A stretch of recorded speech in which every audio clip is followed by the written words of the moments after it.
기도하시겠습니다. 자비하신 주님, 우리의 만족과 기쁨은 하나님께 있습니다.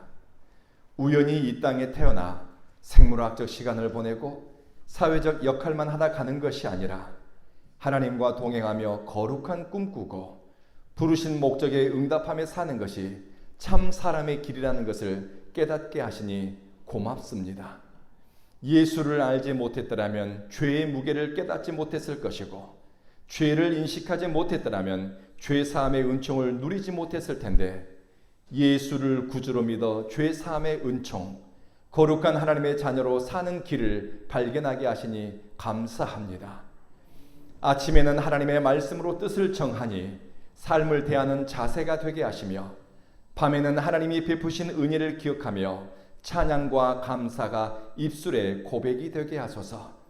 주님, 예수를 사랑할수록, 예수 이름을 부를수록 우리 안에 예수의 마음이 자라고 예수의 뜻이 자라 누구를 만나든 어디를 가든 작은 예수의 흔적을 남기게 하소서. 사랑하는 주님, 우리 온 교회는 하나님을 사랑하고 예배하는 것을 기뻐하는 예배자들의 교회가 되게 하소서. 믿음의 진보를 열망하고 성령 안에서 심령의 평안을 구하는 사람들이 모이는 교회 되기를 원합니다. 우리의 예배는 전심으로 드리는 예배 되게 하시고, 우리는 주님의 말씀을 전하고 선교하고 사랑하는 데 진심인 교회 되게 하소서. 주여, 주님이 이곳에 교회의 터를 잡게 하셨고 우리의 생각보다 더 아름답게 공동체를 만들고 이끌어 가시니 주님만 홀로 영광 받아 주십시오. 성도 한 사람 한 사람이 부르심을 쫓아 자리를 지키고 교회를 세우는 데 사명을 감당했고 또 즐거운 마음으로 헌신하고 있습니다.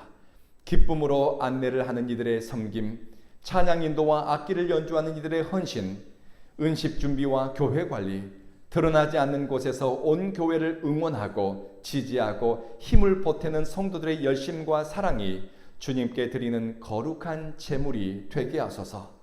사랑하는 주여, 인공지능의 발달로 우리가 살아가는 세상이 어떻게 변할지 우리는 예측할 수 없습니다. 빅브라더가 통제하는 세상이 될지, 아니면 보편적인 복지와 안전이 보장된 세상이 될지, 우리 자녀들이 살아갈 세상이 어떤 세상이 될지 알 수 없지만 바라고 원하기는 하나님을 아는 지식이 충만한 세상, 사람의 생명과 인권이 보호받는 세상, 거룩한 꿈을 꾸고 도전할 수 있는 세상, 대량 살상 무기의 위협으로부터 해방된 안전한 세상이 되게 하소서. 평화의 왕이신 예수님을 사랑하고 닮아가는 이들이 세계의 도처에서 일어나게 하소서. 성령님, 오늘 우리 예배 가운데 임재하여 주시니 이 한 시간이 위로받고 따뜻하고 평안하고 마음과 뜻을 하나님께로 모으고 그리고 주님과 함께 세상을 향해 나가는 힘을 내는 시간이 되게 하소서. 예수님 이름으로 기도하며 이제 주님이 가르쳐 주신 기도를 드리오니 하나님의 평화가 여러분과 함께 하기를 주의 이름으로 축복합니다. 오늘은 마음이 상한 자의 기도라는 제목으로 하나님의 말씀을 전하도록 하겠습니다. 앞뒤 좌우로 안녕하세요, 반갑습니다. 인사 나누시겠습니다.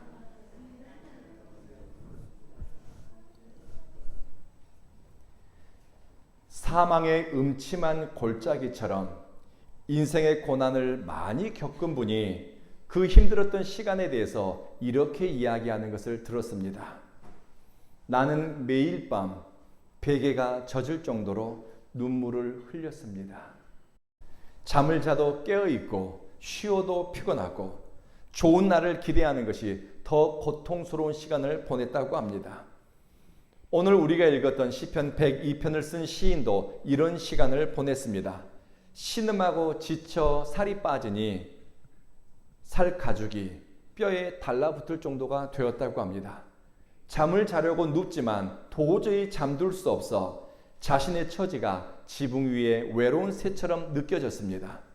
사는 날이 기울어지는 그림자처럼 허망하고 말라가는 풀처럼 소망이 끊어졌다고 합니다. 이런 상황에서 무슨 사는 재미가 있겠습니까? 먹어도 배부르지 않고 마셔도 갈증이 가시지 않지요. 여러분은 이런 상황에 처한 사람을 만난다고 하면 무슨 이야기를 들려주고 싶습니까? 또 내가 이런 처지에 있다고 하면 나는 어떤 선택을 하게 될까요? 고난 당하는 사람을 만나면 제일 조심해야 할 것이 입술입니다. 욥이 10명의 자식을 잃고 사업이 망하고 몹쓸병에 걸려 살이 썩어가고 아내는 집을 나가고 기가 막힌 상황에 처했습니다. 욥의 이야기를 들은 친구들이 찾아와서 욥을 위로합니다. 그런데 욥의 친구들은 위로한다고 하지만은 해서는 안 될 이야기를 하게 됩니다. 이것은 우리가 고난당하는 사람을 대할 때 주의해야 할 태도이기도 합니다. 먼저 친구들은 이렇게 얘기합니다. 나 같으면 이런 기가 막힌 상황에서 하나님을 찾겠다. 내 상황을 하나님께 털어놓겠다. 내가 너 같으면 하나님께 기도하겠다는 의미입니다. 좋은 말이지요. 신앙인이라고 하면은 흔히 할 수 있는 이야기입니다. 그런데 욥이 어떤 사람입니까? 하나님 앞에서 생각하는 것도 허투루 할까봐 신경 쓴 사람입니다. 이해할 수 없는 고난 앞에서 욥은 몸부림치며 하나님께 묻고 기도했습니다. 그런데 더 기도하라고 회개하라고 하는 식의 권면은 위로가 되지 않고 마음의 짐이 될 수도 있습니다. 그리고 두 번째로 욥의 친구들은 이렇게 이야기합니다. 하나님께 징계를 받는 사람은 복된 사람이다. 하나님께 징계를 받아 고난을 당한 사람은 복 있는 사람이다. 그런 복 너나 많이 받지. 이런 생각이 들지 않겠습니까? 하나님이 너에게 이런 시련을 주는 것을 보면 하나님이 너를 진짜 사랑하시나 보다. 세상 천지에 이런 위로는 없습니다. 하나님은 이스라엘이 애굽에서 아파할 때 아버지 되신 우리 하나님은 같이 아파하셨고 신음하실 때 그 신음소리를 들으셨습니다. 저는 선지서에서 나오는 이 표현을 너무 좋아합니다. 우리의 눈물을 다 받으신다고. 눈물 한 방울도 다 받아내시고 우리 눈에서 눈물 씻어내시고 우리 이름을 손바닥에 새기시고 기억하시고 보듬으시고 붙잡아 주시는 저는 그 하나님 아버지의 사랑이 좋습니다. 그런데 사랑해서 때린다고? 글쎄요. 하나님이 사랑해서 너에게 고난을 주었다는 식의 위로는 하나님이 어떤 분인지 하나님에 대해서 어리석은 말을 내는 것입니다. 세 번째로 이렇게 욥을 위로합니다. 욥아, 네가 내 충고를 귀담아 두면 너에게 유익이 될 거야. 욥의 친구들은 욥을 질책하고 다그치고 비난한 후에 한다는 얘기가 그래도 내 이야기를 귀담아 들으면 다 살이 되고 피가 될 거야. 아무리 몸에 좋은 약이 쓰고 바른 말은 귀에 거슬린다고 하지만 긍휼 없는 위로, 공감 없는 훈계는 고통당하는 사람에게 더 큰 멍해를 지워줄 뿐입니다. 여러분은 이런 훈계와 충고를 권면을 듣고 싶습니까? 인공지능을 이용하면 고난을 통과하는 사람들에게 들려줄 좋은 이야기 들려줘 라고 얘기하게 되면 챗GPT가요 순식간에 고통당하는 사람에게 들려줄 좋은 이야기, 기가 막힌 이야기 순식간에 뽑아냅니다. 그런데 인공지능이 할 수 없는 영역은 공감의 능력입니다. 상대의 아픔에 내 마음이 같이 공감하고 상대의 처지를 같이 느끼고 체휼하는 것입니다. 어떤 사람들은 문제를 가지고 있는 사람에게 이런 이야기를 합니다. 교회 다니면 문제가 다 해결된다고. 예수 믿으면 문제 없다는 식으로 이야기하는 분들도 있습니다. 틀린 말은 아닙니다.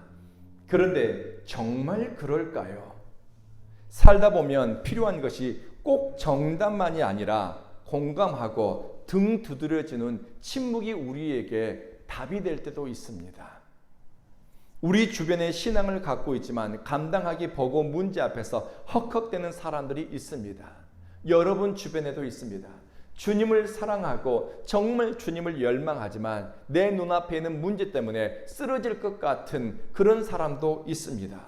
제가 아는 어떤 사람은 그 사람처럼 예수님을 사랑하는 사람을 만난 적이 없는데 삶에는 수고와 아픔이 있습니다. 기도하면 문제 해결될 것이라는 것을 알지요.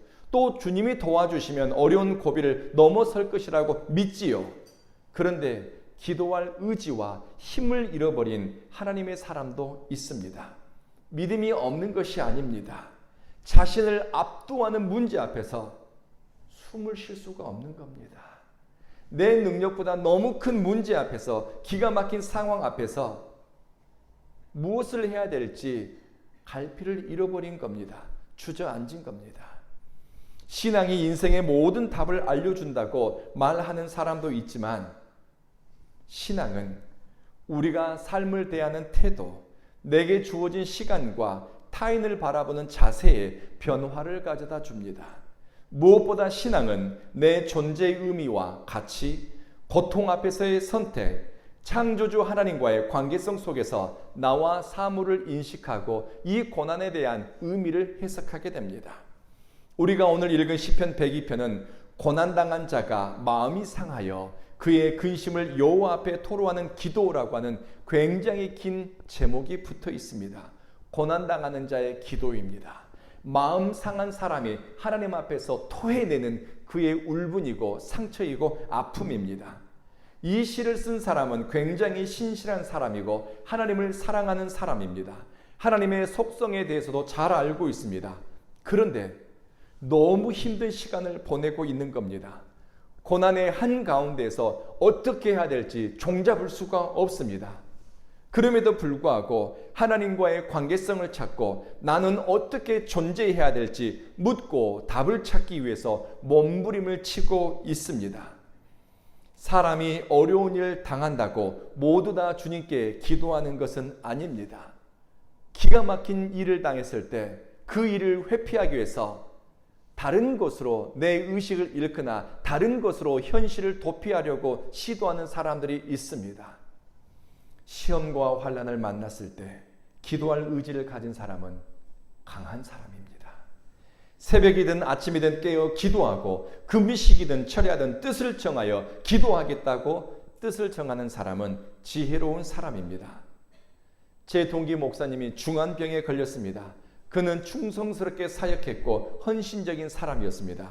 그런데 건강을 잃고 생과 사의 경계를 넘나들며 하루 종일 누워있는데 자꾸 죽음에 관한 생각이 들어오더랍니다. 죽으면 어떻게 될까? 죽으면 편할까? 죽으면 고통스러울까? 빨리 죽는 게 좋을까? 이렇게 버티는 게 무슨 의미가 있을까? 다 놓아버리고 싶다라는 생각만 들어오더랍니다. 하루 종일 죽음을 생각하다 보니 이 몸뚱이는 숨을 쉬고 있는데 의식과 생각은 관짝에 누워있는 시체 마냥 그가 죽어가고 있더랍니다. 이것을 너무나 안타깝게 여긴 가족과 성도와 친구들은 그분을 사랑해 주었고 응원해 주었고 기도하기 시작했습니다. 그분의 처지에 아파하고 함께 눈물을 흘려주는 사람들이 그 곁을 지켰습니다. 회복을 위한 기도보다 더 절박한 기도는 살아야겠다는 의지를 갖게 해달라는 기도였습니다. 살려주세요. 병이 낫게 해주세요. 이 기도보다는 그가 하나님께 부르짖게 해주세요. 하나님께 소망을 갖게 해주세요. 다시 살아야겠다고 하는 마음을 품게 해주세요. 이 기도를 드렸습니다. 하나님은 함께 아파하고 같이 공감하는 기도에 응답했습니다. 체휼하는 사랑, 공감하는 사랑이 놀라운 일을 가져왔습니다. 그 목사님에게 살고 싶다라는 생각이 어느 날 갑자기 훅 하고 들어오더랍니다. 뭐하며 살지? 어떻게 살지가 아니라 그냥 살아야겠다라고 하는 마음이 들어오더랍니다. 이 마음이 들어오니 관짝과 같았던 그 병원에서의 작은 침대가 하나님의 임재를 구하는 거룩한 성소가 되더랍니다. 하나님을 기다리고 구하는 간절함으로 그 내면이 충만해졌습니다. 지금 그분은 사망의 골짜기를 넘어서 건강을 회복했고 사역을 다시 시작했습니다. 그리고 꿈을 잃어버리고 살 소망을 잃어버리고 건강을 잃어버리고 절망 앞에서 숨기에 급급한 사람들에게 희망의 메시지를 증거하는 전도자가 되었습니다. 환난과 고난의 때 하나님을 기다리면서 하나님 내 기도를 들어주시고 내 부르짖음에 응답해 주십시오 라고 구하는 것은 굉장한 믿음입니다.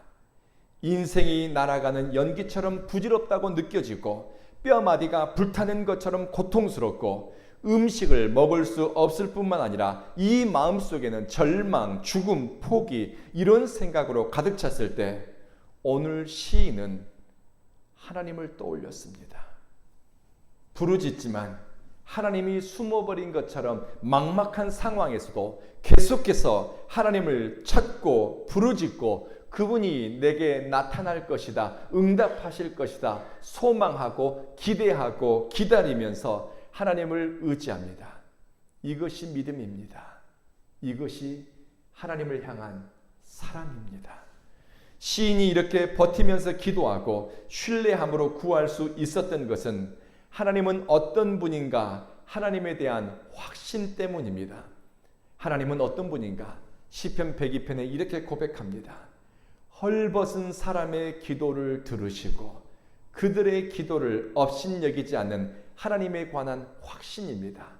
모든 것을 다 잃어버린 것 같고 수치스러운 상황에 처한 것 같지만 그럼에도 하나님은 가까이 하시고 세상 친구들은 다 나를 떠나는 것 같지만 하나님은 내 곁에 다가오신다라고 하는 그 하나님에 대한 확신입니다.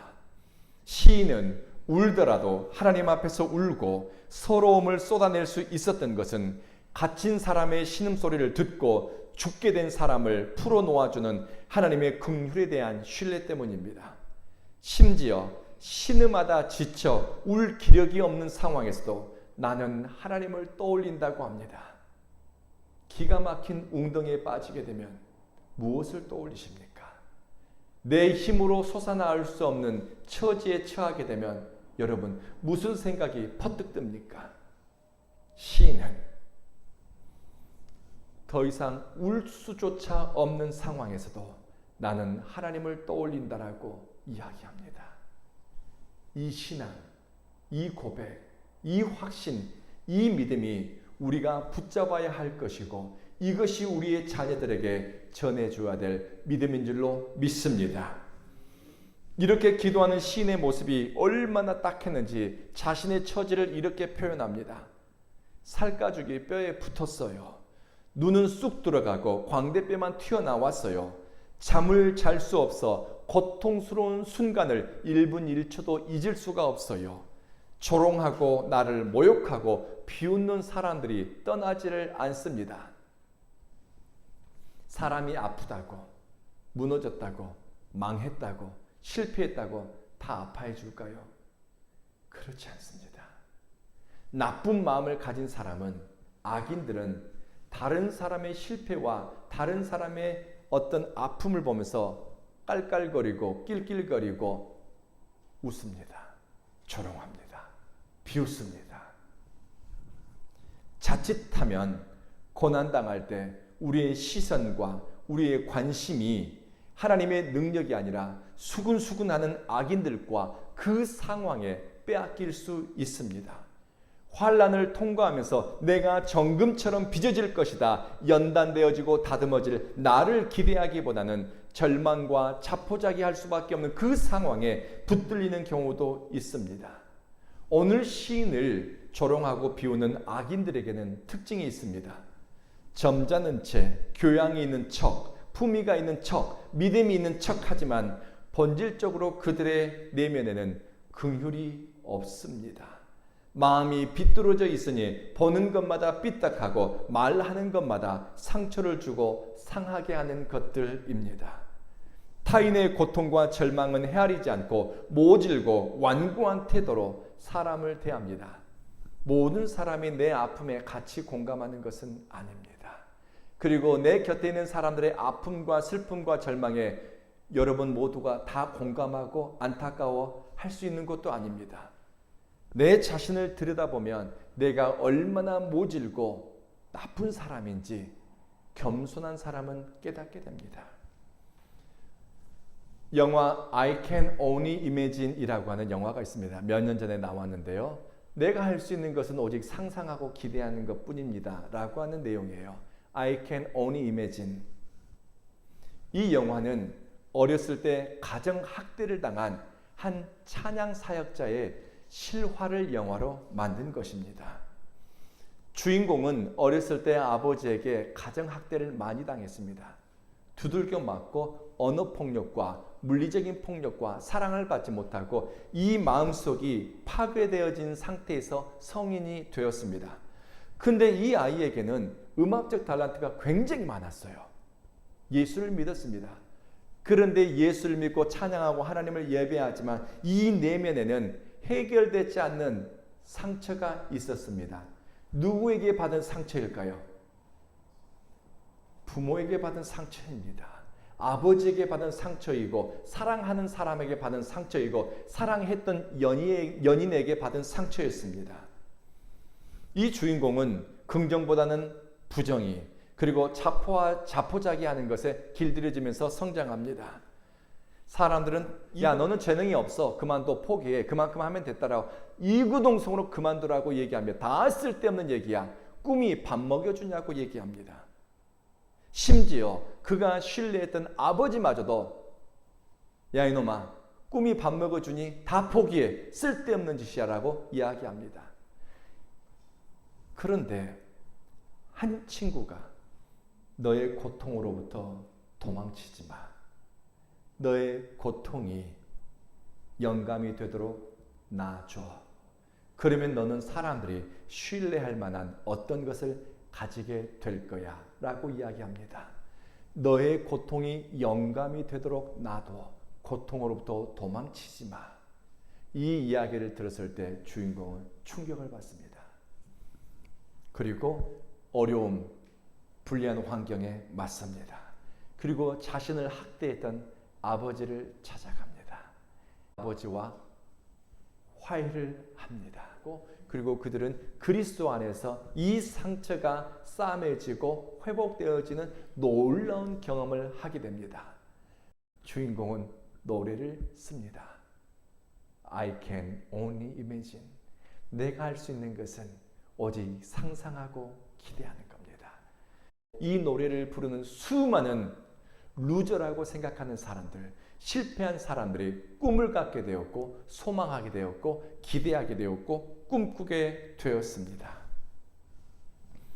사도 바울은 이야기합니다.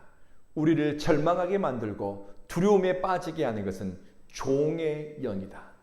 우리는 종의 영을 받은 것이 아니라 성령을 받았다라고 이야기합니다. 하나님의 성령은 우리를 자유자로 꿈꾸고 소망하게 합니다. 그러나 종의 영, 땅으로부터 난 생각, 거짓 문화와 악한 정서가 가진 영향력은 마음이 상한 하나님의 자녀를 두려움에 사로잡히게 합니다. 하나님에게서 난 사람은 꿈은 결코 현실의 문제를 해결해 주지 않아 아무리 소망해도 바래도 바뀌는 것은 없어 이런 식의 이야기는 하지 않습니다. 오히려 눈물 섞인 물을 마시하고 죄를 밥처럼 먹는 기가 막힌 현실에도 불구하고 하나님을 소망하는 시편 102편의 기도를 배워서 그 기도를 내 기도로 드리고 내 곁에 성숙한 믿음의 사람들의 선택을 보면서 그것을 흉내냅니다. 주님, 내 기도를 들어주십시오. 내 부르짖음이 하나님께만 연락되게 해주십시오. 내가 고난을 받을 때 주님의 얼굴을 숨기지 마십시오. 외면하지 마십시오. 내게 응답해 주십시오. 이렇게 부르짖습니다. 오늘 시편 102편이 이 기도를 드릴 때 그가 어떤 상황이었는가? 눈물 섞인 물을 마시고 마치 죄를 밥처럼 먹어야 되는 가난과 궁핍과 서러움과 아픔과 말할 수 없는 탄식 속에서 살 때였습니다. 고난을 만났고 환난의 때를 지났어도 인생의 즐거움을 잊어버리고 소망이 꺾인 것 같아도 주변에 악한 말과 악을 도모하는 사람들이 있어도 주님께 내 속 이야기를 들려드린 사람은 공감하시고 같이 아파하는 하나님을 경험하게 됩니다. 얼마나 아픈지, 얼마나 속상한지, 얼마나 근심되는지, 얼마나 화가 나고, 얼마나 기분 나쁘고 수치스러운지 하나님은 환난당하는 그의 백성의 기도에 침묵하지 않습니다. 그리고 하나님이 그의 얼굴을 여러분에게로 향하여 두사 구원의 날을 주실 그 순간이 다가오고 있는 줄로 믿습니다. 기도하는 사람에게 하나님은 결코 멀리 있지 않습니다. 시인은 하나님을 예배하는 자리에 돌만 보아도 즐겁고 기쁘다고 합니다. 은혜가 임하는 자리를 열망하고 하나님을 예배하는 시간을 사랑하고 기뻐하는 사람은 이 은혜의 자리에 있는 돌덩어리만 보아도 기쁨이 있습니다. 우리 온 교회에 있는 이 강대상만 보아도 기쁘고 이 온 교회에 있는 의자 하나만 보아도 기쁨이 있다는 것입니다. 이곳에 하나님이 임재하시고 이곳에 주님을 찾는 사람들을 주님이 만나주시기 때문입니다. 고난의 때 하나님으로부터 임하는 위로를 사모하고 하나님의 은혜로 문제를 돌파하기 위해 주님을 더 열망합니다. 이렇게 선택하고 살기 위해 뜻을 세우는 사람에게 하나님의 시선은 머물고 신음소리를 들으시고 그를 풀어놓아 다니게 할 순간이 다가옵니다. 말씀을 마치겠습니다. 바울은 로마서에서 이렇게 이야기합니다. 모든 피조물이 피곤하여 탄식하고 있다고 합니다. 아버지도 피곤하고 어머니도 탄식하고 아들도 딸도 사는 것이 버겁고 모두가 사는 것이 버겁고 피곤하여 신음하고 있습니다. 바울은 로마서에서 이렇게 들려줍니다. 그리스도 안에 있는 사람은 소망함으로 구원을 얻습니다. 믿으십니까?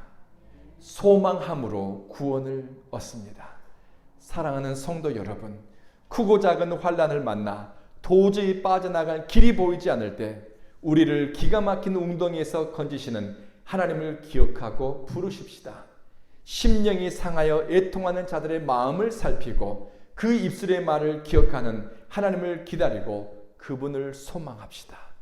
그리고 우리의 배우자와 자녀들에게 그 하나님을 함께 바라보자고 들려줍시다. 현재 당하는 고난이 장차 임할 영광과 비교할 수 없음을 기억하면서 이 시간을 통해 정금처럼 빚어질 그 시간을 바라면서 이렇게 기도합시다. 주님, 내 기도를 들으시고 내 부르짖음이 주님께 이르게 하소서. 기도하겠습니다.